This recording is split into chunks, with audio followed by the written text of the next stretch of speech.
특별 새벽 예배 넷째 날인데요. 여러분, 이게 얼마나 계속될지 모르겠습니다. 자, 이럴 때에 우리가 생각할 것은 이번에 온라인이고 안 나오니까가 아니라 어떻게 하면은 오히려 더 대면 예배보다도 더 은혜롭게 할 수가 있을까? 각자 여러분들이 다 생각하시면 좋겠습니다. 먼저는 각 가정에서 이 자녀들을 깨워서 데리고 옷 입히고 참 힘드는데 오히려 일단 정신만 바짝 차려서 오늘 집에서 드리는데 같이 예배 드리자. 그래서 딱 해서 같이 모여서 이렇게 하고, 이럴 때는 또 특별히 좀 맛있는 것도 좀 준비하고요. 교회에서 컵라면도 먹었는데 우리도 이때만큼은 컵라면을 먹자. 다른 때는 안 먹는 것도 알겠지? 1년에 2번만 이렇게 집에서 컵라면을 먹고, 또 찬양대도 그렇습니다. 대표로 4분이 나와서 이렇게 하시는데, 이럴 때 다른 찬양대, 그럼 우리는 집에서 편하게 어떻게 하느냐? 조금 더 은혜롭게 함께 참여할 수 없는가? 본래 찬양대가 여러분들 아실 것은 우리가 특별 새벽 예배 때에 박수를 치고 하는 것은 좀 하나님께 좀 그렇습니다만은 참 우리가 모두 다가 이렇게 저렇게 이쁜 찬송을 해야 되는데, 특별히 찬양대가 연습을 해서 하나님께 찬양을 드립니다. 우리를 대신해서 하나님께 찬양을 드립니다. 우리 이 성도들이, 회중들이 함께 찬양 드리는 거예요. 그래서 이 일반 주일 낮에는 박수를 치지, 우리가 노래해놓고 무슨 박수를 칩니까? 난진제 치는 사람들은 또 좋은 의미에서 칠 수도 있겠습니다만 바로 그런 의미거든요.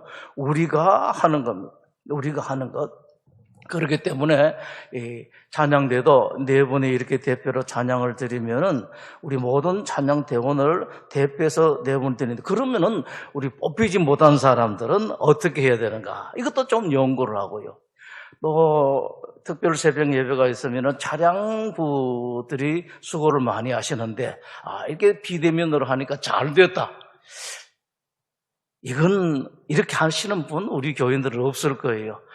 이번에 새벽에 나가서 일찍 불망강이 돌고 이렇게 하지를 못하는데 그러면 우리는 어떻게 할까? 권사님들도 늘 이제 식사를 준비하고 여름은 안 합니다만 하고 하는데, 그럼 우리는 어떻게 해야 되는가? 다들 모아서 다 평소에보다 오히려 이 비대면 예배가 더 은혜롭고 더 내가 참여하는 그런 방향으로 하는 것. 예수님 믿는 사람들은요, 이런 사람들이거든요. 됐다. 좋다. 헌금도 이렇게 바구니 이렇게 안 돌리니까 우리가 구식으로 바구니를 돌리는데, 평소에는 그랬는데 안 하니까 하는 게 아니라, 이럴 때서 실제로 보면은 제가 가끔씩 명단을 보면은요, 평소에는 이 정도 못할 텐데 하시는 분들이 주일 헌금들 아주 열심히 참여하시는 그런 분들이 계세요. 참 귀하다. 돈 문제가 아니라 주일 헌금이야 얼마나 차이가 나겠습니까? 참 귀하다라는 그런 생각이 들어간다고요. 이분이야말로 온 정성을 다해서 주일 예배를 드리는구나. 이번에 하고 또 다음에는 괜찮을지 아니면 또 이럴지 모르겠습니다만은, 이것처럼 모든 일에 그러니까 잘 됐다, 내가 빠졌으니까 이 기회다, 잘 됐다 하는 게 아니라 그러면은 나는 이번에는 어떻게 해야 될까? 여러분, 은혜는 이런 데 있는 겁니다. 이런 데서 은혜가 있는 것이죠. 내가 가만히 앉아서, 오늘도 그렇습니다. 사실 큰 주제가 그렇죠. 가서 너도 이와 같이 하라. 가서입니다. 앉아서 있는 게 아니라, 앉아서 내가 해야 할 것이 아니라 가서, 어디든지 가서 찾아가 눈을 크게 뜨고 찾아서 힘들고 어려운 사람들, 또 아니면은 내가 도와줄 사람들 하는 이 일. 이번에 주제가 그렇습니다. 앉아있지 말고 가서 실제로 하라라는 그런 말씀이었었습니다. 오늘 목요일 주제 말씀은 룻기 2장 20절입니다. 우리 함께 룻기 2장 20절 봉독하겠습니다. 살아있는 자와 죽은 자에게 은혜 베풀기를 그치지 아니하도다.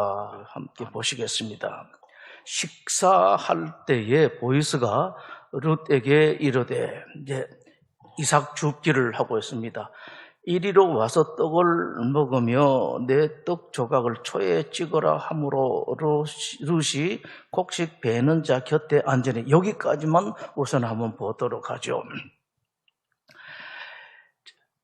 지금 룻이 이삭 줍기를 하고 있는데, 아마 여러분 이삭 줍기라면은 그 유명한 그림 잘 아시죠? 밀레의 이삭 줍기가 있는데 그 그림을 보면은 상당히 우아해요. 세 분 여성이 이삭 줍기를 하고 있는데 참 우아한데, 그 밀레 이삭 줍기를 가만 자세하게 들여다보면 룻기와 생각하면서 같이 들여다보면은 우리가 겉으로 멀리서 보던 그 우아함하고는 거리가 상당히 멀어요.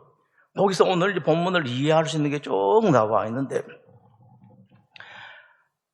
가만히 보면 얼굴, 옷차림하고 이런 것이 어떤 거 하니까, 뭐 그림에는 그 정도는 아닙니다만은 상당히 없는 사람은, 사실을 지금 우리가 룻기를 보면서 룻이 이삭 줍기 하니까 우아하게 이삭 죽을 것 같은데, 그 천만의 말씀입니다. 거지급입니다. 거지. 그리고 사람 대접도 제대로 받지를 못해요. 이삭 줍기 있으면은 사람들에게. 그 밀레의 이삭 줍기에도요, 거기 감독했는데 말을 타고 저 멀리서 감독을 하고 있습니다. 누가 가까이 오는가. 그 다음에 네 번째 줄 보시면은 이 보아스가 자기 소년들에게 이렇게 말하죠. 일하는 일꾼들에게, 룻이 곡식 단 사이에서 죽게 하고 라고 말합니다. 그러면서 책망하지 말라고 말하는 이 말이 붙어 있는데, 이삭 줍기 하는 사람이 이삭 줍는데 왜 책망하지 말라고 하는가? 이 이삭 줍는 게 곡식 단 사이는 못 주어요. 그걸 밀레의 이삭 줍기에도, 이삭 줍는 사람들 거기에도 마찬가지로 그렇습니다. 곡식단은 저쪽에 있고 다 치우고 나면은 이제는 뭐 걷어갈 거 다 걷어가고 남은 거 그것만 줍도록 되어 있지, 곡식단 사이에서 어림없습니다. 그러다가 이삭 줍기 하는 사람이 슬쩍슬쩍 뽑을 수도 있고 하고 하기 때문에 그 근처는 절대로 오지를 못합니다. 그리고 아닌 말로 거지 모양, 거지 꼴을 하고 있는, 요즘도 그럴 텐데 이때가 언제입니까? 그때에 이 사람도 어디 합니까? 자, 와서 떡을 먹으라 하는데 물론 자기 옆에 앉히지, 이것은 아닙니다. 룻이 곡식 베는 자 곁에 앉았습니다. 일꾼들과 같이. 어림없는 소리입니다. 이건 여러분, 이건 허락되지 않습니다. 보아스가 이 정도까지 생각을 하는 것이죠. 참 귀한 색시더라, 사람들 이야기 들으니까 참 괜찮겠더라, 뭐 이런 것도 뭐 알았든지 몰랐든지 간에 나중에 알았다라고 말 나오는데 참 귀한 그런 모습을 보고 챙깁니다. 이렇게 챙기는데, 불러서 또 두 번째 줄 보면 그렇게 되어 있죠. 룻이 배불리 먹었더라. 여러분도 기억하십니다. 구제 11조 이제 매년 하죠. 제1의 11조, 그 다음에 제2의 11조가 구제의 11조인데, 한데 3년마다는 그것을 직접 이 구제다 사역 베푸는 것이 아니라 저축했다가 필요할 때에 뭘 하는 거 하니까, 객과 고아와 나그네를 어떻게 먹이라고요? 그럴 때는 매 3년 동안에는 특별히 저축을 해놨다가 그 사람들에게 맛있는 걸로 배불리 먹이라고 그렇게 말씀을 하고 있습니다. 그저 뭐 먹는 도록만 해주면 되지 않느냐? 가끔씩 그 사람도 맛있는 것도 먹고요, 배불리 먹기도 하는 것, 여기까지 하나님의 사람들은 생각합니다. 내가 맛있으면은, 내가 좋으면은 다른 사람들 생각하는 것이죠. 특별히 여러분, 이 곡식 벨 때는 잔치입니다. 잔치 때 이럴 때는 여러분들도 먹어라. 옛날 우리나라 잔치 때 그랬죠. 잔치 때는 물론 이제 자리는 앞에가 아니에요. 뒤입니다. 이 집이 있으면은 뒷간에 있죠. 뒷간. 집 뒤에 장독들도 두고 한데, 그런 대로 거지들을 그쪽으로, 동네 거지들은 다 옵니다. 때로는 하객보다도 거지들이 더 많을 때가 있죠. 전부 다 뒤로 합니다. 그러면은 물론 이제 거지상은 따로 해요. 하객들처럼 안 하고 따로 올리는 것도 뭐 돼지고기도 안 올리고 잡채도 안 올리고 좀 뭐 이런 것들만 올리는데 대신 그 사람 배불리 먹을 수 있도록 뒷간에다가 상을 다 차려줍니다. 그럴 때는 특별히 많이 드시라고 해가지고 아주 비싼 거는 못 줘도 비싸지 않은 거는 배불리 먹도록 그렇게 다 했었습니다. 이런 거죠. 명절이 될 때에 나와 우리 가족들, 사랑하는 아이들 그리고 손주들하고 같이 있는데 이 좋은 때에 생각하는 겁니다. 우리 교인 중에 이 헌금을 그렇게 하시는 분이 계세요. 자기 이 사위 생일이 되면은 좀 떼가지고 이 사위 생일 때에 또 누구 다른 사람을 이렇게 좀 도와주십시오 하고 이렇게 헌금하시는 분들 계세요. 또 뭐 손주가 좋은 일이 생기면은 이렇게 좋은 일이 있는데 이 기념을 해서 이거 좀 도와주십시오 하는 그런 분이 계시는데 참 귀하죠. 이런 겁니다. 우리가 세상 사는 법, 여러분 이거 한번 만들으십시오. 각자 내가 여러분 이름 해가지고 내가 누구가 세상 사는 법 한번 만들어 보십시오. 그냥 살지 말고 뭔가 다르게, 이게 거룩이죠. 뭔가 다른 사람과 다른 세상 사람과 다른 것, 이런 것들을 여러분 한번 해보시는 거죠. 우리 가정이 세상 사는 법. 거기다가 또 네 번째 줄에 그렇게죠. 보아스가 그렇게 말합니다. 그를 위하여 곡식 다발에서 네 번째 줄에 조금씩 뽑아 버려라. 아예 이거 줍는 거 하는 게 아니라 곡식 다발에서 해서 주워 가도록 이렇게 좀 흘려주라는 그런 말씀이죠. 여러분 그게 기억나시죠? 이번에 그 말씀이 있었습니다. 곡식을 뱄을 때에 한 붓을 잊어버렸으면 어떻게 하라고요? 다시 찾으러 가지 말라고 말씀합니다. 그런데 그 말씀을 보면은 뉘앙스가 조금 있어요. 포도원 농사를 했을 때에 포도를 다 이렇게 땄는데 뭐 이렇게 어디에 포도 덜 땄는 게 없는가 이렇게 쳐다보지 말라라고 말씀을 하시죠. 하나님 말씀을 하십니다. 감람나무도 마찬가지입니다. 그런 것들 다시 보지 말라고 말씀을 하시는데 다시 쳐다보지 말라, 한 걸음 더 건너가요, 여러분. 뭔가 하니까 이 말씀이에요. 일부러 좀 잊어버리라라는 것입니다. 다 갖고 가야 되는데 하나도 안 빠뜨리고 다 갖고 가야 되는데 뭐 총무나 일꾼이 있으면은 하나는 슬쩍 잊어버린 듯 내버려 두라는 그런 말씀이죠. 그렇게 하라. 이게 하나님의 마음입니다. 그래 꼭 잊어버려야지만 하느냐, 그게 아니고 일부러 잊어버려라. 이거 하나님 마음. 여러분 이 하나님의 마음을 여러분들 가지십시오. 잊었거든이 아니라 일부러 잊어버리라. 슬쩍슬쩍해서 잊어버리라. 그 다음에 여러분 우리나라 그런 말이 있죠. 이 재밌는 말인데 정성집 개가 죽으면 문전성시인데 북적북적거리는데 정성이 죽으면은요 텅텅 빈다라고 그렇게 말합니다. 마지막 줄 보시죠. 나중에 시어머니에게 그 보고를 했더니만 시어머니가 그렇게 말합니다. 보아스가 살아있는 자와 죽은 자에게 은혜 베풀기를 그치지 아니하도다. 이거 돌아오는 것도 있죠.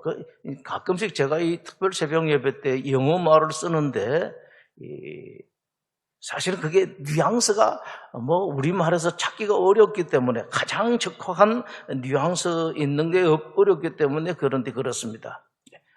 그 리워드, 돌아오는 것, 나에게 돌아오는 것을 하나도 생각하지 아니한 내가 뭘 하면 돌아올 것. 여러분 이걸 더 좋게 생각하세요. 돌아오는 것, 저 사람이 고맙다라고 인사하는 것, 혹은 그러면은 내가 그릇에다가 몰래서 보냈으면 저 사람이 그릇에다 담아오는 것, 이거는 별로 소용이 없다고 생각하십니다. 아무것도 나한테 줄 게 하나도 없는 사람한테 이런 생각하는 거죠. 예수님께서 그 말씀을 하셨습니다. 그 집에 가서 복을 빌라. 어느 집에 들어가면 복을 비는데 그 사람이 여러분들이 복 비는 것을 받아들이지 않으면 어떻게 하라고요? 예수님께서 뭐라고 말씀하시던가요? 그러면은 너가 복 비는 것이 속상하지 마라 말이야. 안 받아주는다 뭐 하면은 저 사람이 내가 이렇게 복 빌었는데 안 받아준다 하지 마시고 예수님 말씀을 하시죠. 안 받아주면은 그 복이 다 당신에게 돌아갈 것이다. 그러니까 받아주든지 인사하든지 고맙다고 하든지 안 하든지 간에 여러분들은 무조건 복을 빌라라고 그렇게 말씀을 하시죠. 이게 예수님 믿는 사람들이 세상 사는 법입니다. 아무것도 안 돌아와도 아무것도 고아와 과부 그 사람들에게 대접해봐야 돌아올 것이 없습니다. 물 위에 빵을 던졌을 때 돌아올 수가 없습니다. 뭐라고 말합니까? 내가 갚아주겠다.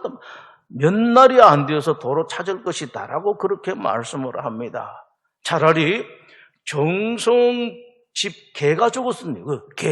요즘 개가 상당히 사람보다 높이 올라가가지고요. 함부로 말하기 어렵습니다만은 개님이 죽었을 때는 그냥 내버려 두고요.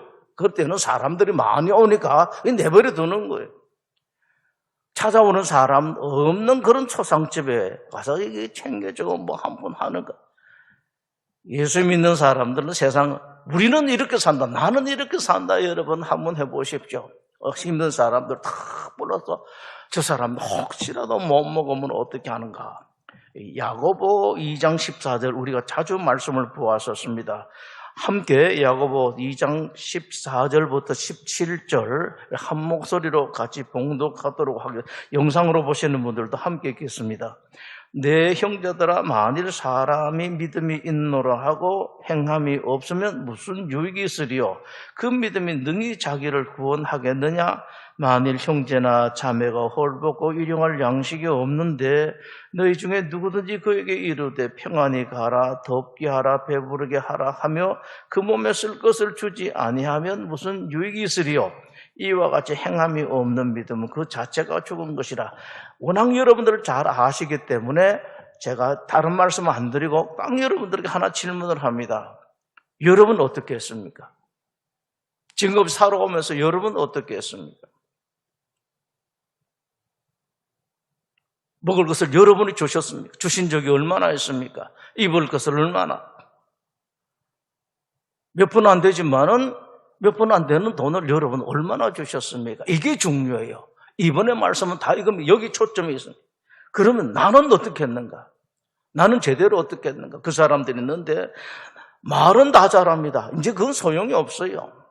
예수님 믿는 사람들에서 실제로 나는 봅니다. 지금까지 여러분들이 인생 얼마 살았던지 간에 이 모든 인생 살아온 어간에 내가 한 것이 무엇이냐, 이분들을 실제로 한 것이 무엇인가 보는 겁니다. 혹시 못했으면은 괜찮습니다. 충분히 기회가 있기 때문에 얼마든지 좋습니다. 하나님께서 여러분들이 말씀을 하실 때는 여러분 책망하시는 것이 아니라 항상 이제는 기회가 있다라는 그런 말씀이죠. 야고보서 2장 14절 이 말씀에서 하실 것은 나는 어떻게 했는가? 나는 얼마나 했는가? 금액 문제가 아닙니다, 여러분. 여러분들이 할 수 있는 능력에 비례한 그 금액입니다. 이건 얼마나 했는가? 제법 했다고요? 예수님께서 말씀을 하시죠. 저 부자가 넣은 거는 아무것도 아니다. 그 동전 두님 넣는 저 과부가 전부 다 자기 생활 위해 모든 것을 바쳐 넣으라라고 그렇게 말씀을 하십니다. 금액 대비는 안 해요, 여러분. 내 아픔이 얼마나 동반이 되었는가? 내 아픔이 얼마나 저 사람에게 나눠줬는가? 나는 어떻게 했는가? 그렇다면 앞으로 나는 어떻게 살아야 할 것인가? 너무 큽니다, 사람. 그럼 나는 무엇을 어떻게 할까를 여러분 생각하시는 겁니다. 이게 중요합니다. 하나님께서 이런 것들을 보시는 것이죠. 이 야고보서 2장 12절 말씀, 이것도 우리 함께 읽도록 하겠는데 바로 여기서 말씀을 하십니다. 함께 야고보서 2장 12절 13절 함께 읽겠습니다. 너희는 자유의 율법대로 심판받을 자처럼 말도 하고 행하기도 하라.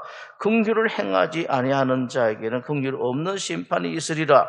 긍휼은 심판을 이기고 자랑하느니라. 뭐라고 말씀하시는 거니까 하나님이 보신다. 내가 보고 있다라고 그렇게 말씀을 하십니다. 느헤미야 이 부분은 참 좋아요. 느헤미야를 보면은 몇 군데서 한 3군데, 좀 넓게 말하면 한 4군데, 한 3군데서 또 가장 구체적으로 한 2군데서 하나님께 그렇게 기도드립니다. 하나님, 제가 이 어려운 사람들에게서 어떻게 총독의 녹을 받겠습니까? 총독의 녹도 안 받고 제가 페르시아에서 모은 돈, 월급 받은 것, 이것 가지고 그 나라에 필요한 거 돈도 쓰고, 또 내가 집안일 하려고 고용한 하인들까지, 이런 사람들도 집안일은 야 다음에 하고 우리가 성벽 쌓는데 같이 나가자, 이렇게 해서 열심히 했습니다. 그리고 사람들 밥 먹는 것도 이건 당연하게 공비로, 재정으로, 나라 재정으로 먹어야 되는데 이거 안 하고 그 돈이 아무리 봐도 모자라서 제 돈 내가지고 사람들 먹였습니다. 그렇게 해요. 느헤미야가 그렇게 말합니다. 이건 그대로 여러분이 본을 보셔도 돼요. 하나님께서 워낙 귀한 사람의 모범 모델로 느헤미야를 여러분들이 보여주시기 때문에 그대로 하셔도 됩니다. 그렇게 자랑하는 겁니다. 하나님, 제가 어저께는 저 힘든 사람에게 제가 몇 번 안 되지만은 조금 줬습니다. 하나님 아시죠? 하나님한테 말하라라는 겁니다. 내가 이렇게 구제헌금 하는데 구제헌금 이렇게 넣으면 모르잖아요. 하나님이 이렇게 했는데 그 사람들 생각해서 에티오피아 아동들을 위해서 생각하면은 참 좋습니다. 아동들 가면은요, 우리가 가면은 어떤 데는 추리닝을 사입히고, 어떨 때는 신발을 사주고, 가방을 사주고, 어떨 때는 떼프를 주고 이렇게 쭉 하는데, 이제 간다 하면은요, 아이들이 다 모이는데, 우리가 사준 그걸 다 입고 와요. 새 옷을 입고, 평소에는 안 입습니다. 신발 신고, 예쁘게 얼굴도 하고. 근데 그걸 사진을 찍고 얼굴을 보면은요, 저 아이들에게 우리가 꼭 해야 될 필요가 있나 싶을 정도로 그렇게 깔끔하게 나왔다고요. 이게 저야말로 걔들이 그때에 베스트 드레스다 하고 옵니다. 모두 최고의 옷을 입고 쫙 나오죠. 한국에서 우리를 도와주면서 잘 보이게 해가지고 좋은 옷을 골라 입고 이렇게 예쁘게 해가지고 얼굴에 뭐 바르고 이렇게 애들 쫙 나왔어요. 나와서 들어가면은 저 멀리서부터요. 아마 한 30분 전부터 그랬을 거예요. 노래를 하고 있습니다. 환영 노래를 쭉 하고 있는데 그 아이들을 보는 겁니다. 여러분들 중에 그 에티오피아의 아동들, 아무도 모르죠. 저 또 밑에 가서 찾아야 되고, 요즘은 교회 나오지는 못하기 때문에 참 어렵겠습니다만은, 이럴 때 있을 때 해가지고, 내가 이럴 때에 교회도 못 가는데, 봉투도 못 찾는데 하는 것이 아니라, 여러분 찾아서 그렇게 하시면은 뭐라고 말씀합니까?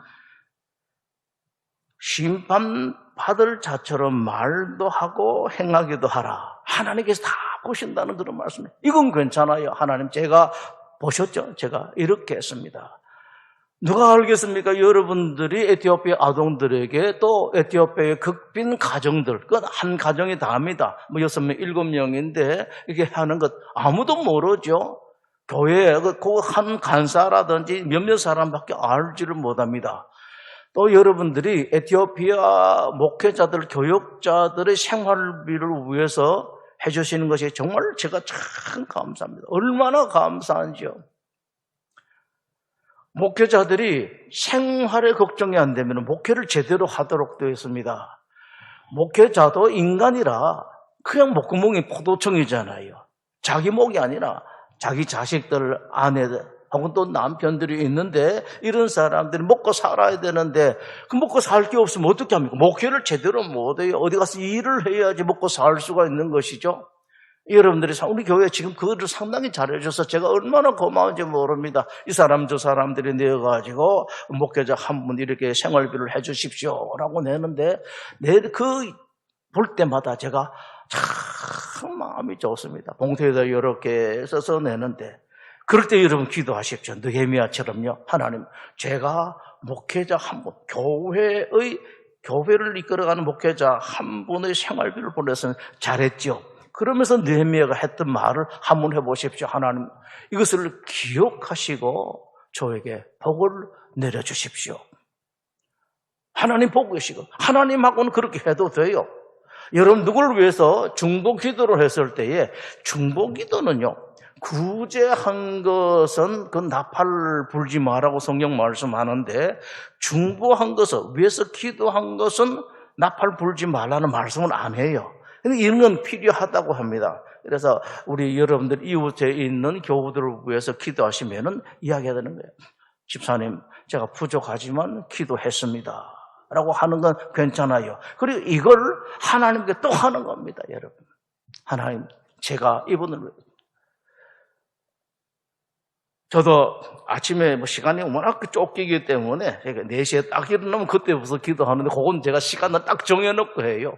딱 이만큼 정해놓고. 어떨 때는 시간이 길어져서 늦게 나올 수도 있으니까 일어나자마자 딱 기도하는데, 이름들이 쭉 돌아갑니다. 중보하시는 분들이 이름이 쭉 돌아가는데, 그 기도하는데, 여러분 그렇게 기도하시고 난 뒤에 느헤미야처럼 성경처럼 한다 그러면은, 하나님, 제가 저 어려운 사람을 위해서 기도했습니다. 그 다음에 이것을 기억하시고 저에게 복을 주십시오 라고 해도 괜찮습니다.